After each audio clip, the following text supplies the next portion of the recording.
सोचो आपको कैसा फील होगा अगर आपने एग्जामिनेशन में किसी क्वेश्चन का आंसर सेकंड ऑप्शन सिलेक्ट किया है, लेकिन प्रोविजन आंसर की में जब आपको अपना क्वेश्चन पेपर और आंसर मिलता है तो आपको दिखता है उसके अंदर कि आपका थर्ड सिलेक्टेड है, जबकि आपको अच्छे से याद है कि इस क्वेश्चन का आंसर आप क्या करके आए हो, बट प्रोविजनल आंसर की के अंदर कुछ और ही आंसर लगा हुआ है।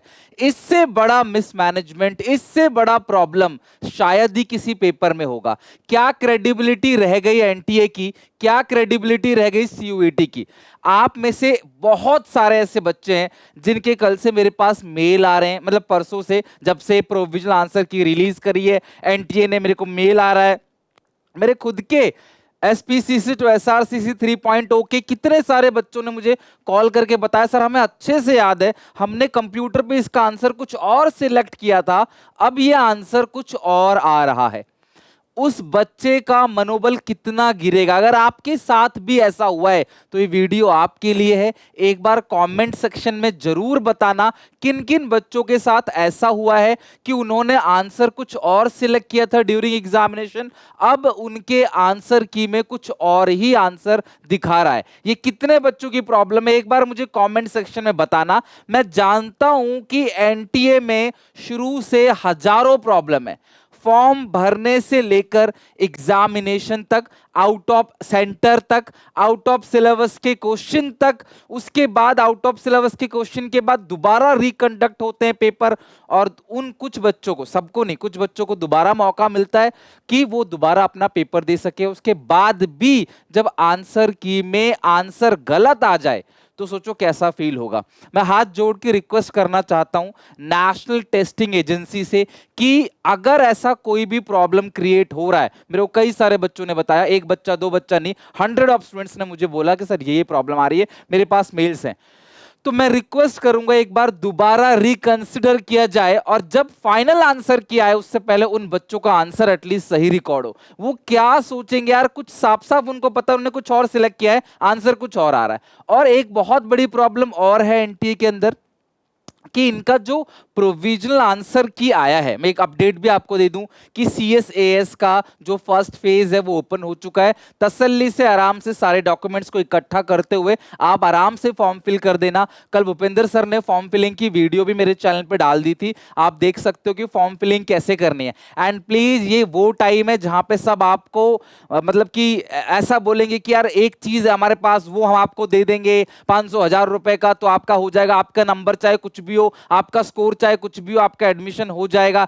ऐसे किसी भी स्कैम में रिक्वेस्ट है ना फंसे। आपकी परसेंटाइल, आपका स्कोर, और साथ में अगर किसी बच्चे के कम नंबर आ रहे हैं तो घबराओ नहीं, नॉर्मलाइजेशन भी होगा। अभी फाइनल आंसर की आनी बाकी है, फाइनल रिजल्ट आएगा, मैं आपको प्रेफरेंस शीट दूंगा फ्री ऑफ कॉस्ट अपने चैनल पे, आपको आइडिया भी दे दूंगा उस प्रेफरेंस शीट के हिसाब से कैसे आपको फॉर्म फिलिंग करनी है, आपको सीएसएस का फेज 2 कैसे फिल करना है, स्पोर्ट राउंड क्या है, सारी बातें आपको टाइम पे मिल जाएंगी। एक ही टॉपिक पे हजारों वीडियोस बना के आपको परेशान करने का मेरा कोई भी इंटेंशन नहीं है।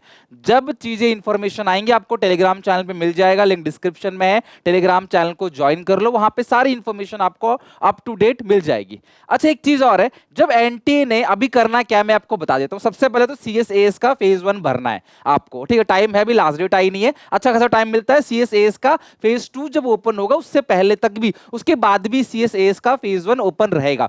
लास्ट डेट आएगी, मैं आपको उससे पहले रिमाइंड करा दूंगा, बट हाँ आप थोड़ा समझ लो, उसको फॉर्म जो है अच्छे से भरना चालू कर दो। आप लोगों ने जो पेपर दिया था उसका प्रोविजनल आंसर की एनटीए ने रिलीज कर दिया। मेरा सबसे बड़ा सवाल यही है कि एनटीए को खुद नहीं पता है कि सिलेबस क्या है, आउट ऑफ सिलेबस, और इकोनॉमिक्स में तो ऐसे ऐसे क्वेश्चन पूछे गए जिसका कोई तुक नहीं है, सीधा किसी भी कोने से एक लाइन उठा के उसमें फिल द ब्लैंक बना के दे दिया है। लेकिन मैं भी पूरी तरीके से रेडी हूं, अब मैंने सारे बच्चों से क्वेश्चन पेपर ले लिए, लिटरली क्वेश्चन पेपर इतना बेकार बनाया है, उसके बाद आप जो प्रोविजनल आंसर की देते हो उसमें खुद नहीं पता आपको कि उसके आंसर्स क्या है, भर भर के आंसर की में गलती कर रखी है।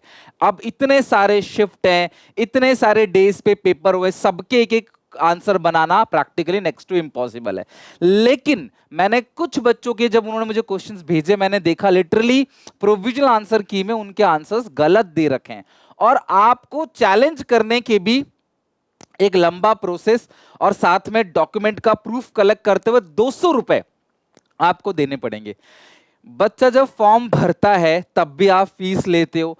अब प्रोविजनल आंसर की में गलती आपकी है, पेपर रिकंडक्ट हुआ आपकी गलती से, बच्चों ने खर्च किया और दूर दूर गए, ट्रांसपोर्टेशन का खर्चा देके, कई लोग दे भी नहीं पाए बेचारे, कई लोगों का एक एक दो दो मिनट से आपने सेंटर में बच्चों को जाने से रोक दिया।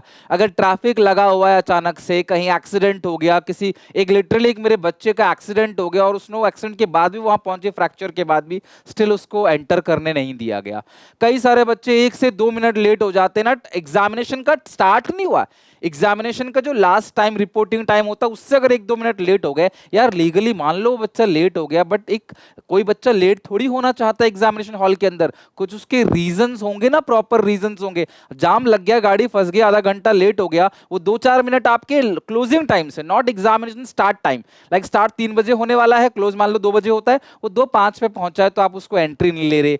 और इतनी सारी प्रॉब्लम होने के बाद भी आपकी खुद की गलती, आंसर आप खुद गलत दे रहे हो, फिर कह रहे हो कि हमें बताओ सही आंसर कौन सा है, और साथ में 200 रुपए, तो 200 रुपए तो आपको बच्चे को देना चाहिए कि यार आपको वो करेक्ट कर रहा है। तो 200-200 रुपए, सोचो 13 लाख बच्चों ने पेपर दिए हैं, आप वो 200-200 रुपए कलेक्ट कर रहे हो जो कि नॉन रिफंडेबल है। उसके बाद भी जो फाइनल आंसर की आएगा वो आपका लास्ट डिसीजन होगा, उसमें आप कोई बच्चा चैलेंज नहीं कर सकता। क्वेश्चन की फ्रेमिंग सही से नहीं करी, सिलेबस के अंदर से क्वेश्चन नहीं दिया, उसके बाद आप प्रोविजनल आंसर की में गलती कर रहे हो जानबूझकर और 200-200 रुपए कलेक्ट कर रहे हो बच्चों से, ये कहाँ का न्याय है? उसमें क्या कॉस्टिंग आ रही है? अगर बच्चा आंसर मैच करने में क्या कॉस्टिंग आ रही है? क्या आप इतने बड़े बड़े एग्जामिनेशन कराते हो, क्या आपके पास फैकल्टी नहीं है ऐसी जो एग्जैक्ट बता सके इसका ये आंसर है? और क्या क्वेश्चन को सेटअप करते वक्त आंसर को डिसाइड नहीं किया गया था? अगर मैं एक टेस्ट बच्चे को दूंगा तो मैं उसके आंसर्स पहले डिसाइड कर लूंगा, और मुझे लगेगा इसका आंसर अगर कॉन्फ्लिक्ट है, जब इतने सारे बच्चे 13 लाख बच्चे पेपर दे रहे हैं, इसके आंसर में दिक्कत है, तो मैं वो क्वेश्चन दूंगा ही क्यों जिसके आंसर में कॉन्फ्लिक्ट है। क्यों बार बार क्वेश्चन को ड्रॉप करना? ऐसे बहुत सारे टेंशन, बहुत सारी प्रॉब्लम बच्चों के पास है। मैं हाथ जोड़ के रिक्वेस्ट करता हूं स्पेशली उन बच्चों के लिए जिन्होंने आंसर में कुछ और फिल किया था बट एंटी ने आंसर कुछ और दे दिया है, उसको रिकंसिडर किया जाए। एंड मैं आप सबसे रिक्वेस्ट करूंगा एनसीईआरटी के बेसिस पे ही आप चैलेंज करना, तभी आपका चैलेंज एक्सेप्ट होगा। और घबराने की जरूरत नहीं है, ऑल ओवर इंडिया में मान लो कोई क्वेश्चन गलत है तो वो आपका ही गलत नहीं है, वो एनटीए ने सारे बच्चों का गलत होगा, तो कोई ना कोई बच्चा जरूर चैलेंज कर देता है। तो बिना मतलब के हर एक बच्चा अपने एक्सपेंस मत करो 200-200 रुपए का। आपका कोई ग्रुप होगा वहां से पूछ लो, ग्रुप में किसी बच्चे ने अगर चैलेंज कर दिया है उसके आंसर को, तो आपको बार बार उसके आंसर को चैलेंज करने की जरूरत नहीं है। एक प्रॉब्लम और आई है बच्चों ने जो मुझे बताया, सर हमारा जो क्वेश्चन का कोड है, आईडी है, और जो आंसर का आईडी है वो मैच ही नहीं कर रहा कहीं भी क्वेश्चन के अंदर। मतलब जो आंसर की है उनमें उनके क्वेश्चन का आईडी है, ऑप्शन का आईडी नहीं है, किसी में ऑप्शन का आईडी है, क्वेश्चन का आईडी नहीं है, बच्चा कैसे मैच करेगा?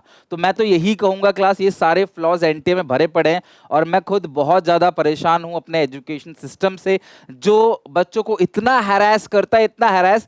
इस हैरेसमेंट के चलते बहुत सारे ऐसे यूट्यूब चैनल है जिसका फायदा उठाते हैं, क्लास अगेन आपसे पेमेंट की डिमांड करते हैं। तो प्लीज ऐसे बहकावे में बिल्कुल कोई मत आना कि वो आपका एडमिशन करा देंगे, नंबर चाहे कुछ भी हो मैटर नहीं करता, कॉलेज हम दिलाएंगे। ऐसे बिल्कुल भी स्कैम में मत फंसना। जो जेन्युइन तरीका है वो पेपर था, पेपर में आने वाला परसेंटाइल है, और आपको अपने हिसाब से प्रेफरेंस शीट बनानी है जिसमें मैं आपको गाइड कर दूंगा, इवन मैं आपको प्रेफरेंस शीट शेयर भी कर दूंगा सही समय आने पे। तो उससे पहले घबराओ मत, चिंता नहीं करो, सोच समझ के अच्छे से अपना फॉर्म फिलिंग करो। और हाँ, जिन भी बच्चों के साथ ऐसा हुआ है उनको करना क्या है, सर हमारे साथ कोई भी प्रॉब्लम हुई है, देखो एनटीए सुनने वाला नहीं है, एनटीए नहीं सुधरेगा, बिल्कुल हर साल प्रॉब्लम है। पिछले बार ओएमआर शीट पे हुआ था, कम से कम ये तो था कि मैंने बी डार्क किया है तो बी ही दिखेगा, लेकिन अब क्या है यार, कोई बच्चा बी टिक कर रहा है। मैं मानता हूं सब कुछ बच्चों के साथ हुआ होगा, लेकिन सोचो ना, ये अगर एक भी बच्चे के साथ हुआ है तो उसके लिए क्या है? वो बोलेगा यार मैं कुछ और टिक कर रहा हूँ, आंसर कुछ और आ रहा है, मेरी मार्किंग नेगेटिव में जा रही है, मेरे को क्या होगा? और जिनके कम नंबर आ रहे हैं घबराओ मत, नॉर्मलाइजेशन भी होगा, नॉर्मलाइजेशन में आपके स्कोर बढ़ सकते हैं, तो फाइनल स्कोर का वेट करो। बहुत सारी चीजें हमारे हाथ में नहीं है, अब नसीब के ऊपर है कि भैया नॉर्मलाइजेशन में आपका स्कोर बढ़ता है या घटता है, ये नसीब के ऊपर डिपेंड करता है। तो आप बिल्कुल होप जो है वो बिल्कुल मत गवाओ, और आगे ड्रॉप के बारे में मत सोचो फिलहाल। जब आगे फाइनल रिजल्ट आ जाएगा, कॉलेज एडमिशंस लैंड हो जाएंगे, तब मैं गाइड कर दूंगा आपको ड्रॉप लेना है नहीं लेना। और तो ड्रॉप लेना कोई बुरा डिसीजन कभी नहीं होता। अगर आप जानते हो कि मेहनत करके आगे बेहतर कर सकते हो तो drop is a very very good option. अगर आप जानते हो कि हाँ आप मेहनत कर लोगे नेक्स्ट 8 मंथ्स के अंदर, 6 मंथ के अंदर, और अपना अच्छे से ड्रीम कॉलेज ले लोगे, राइट।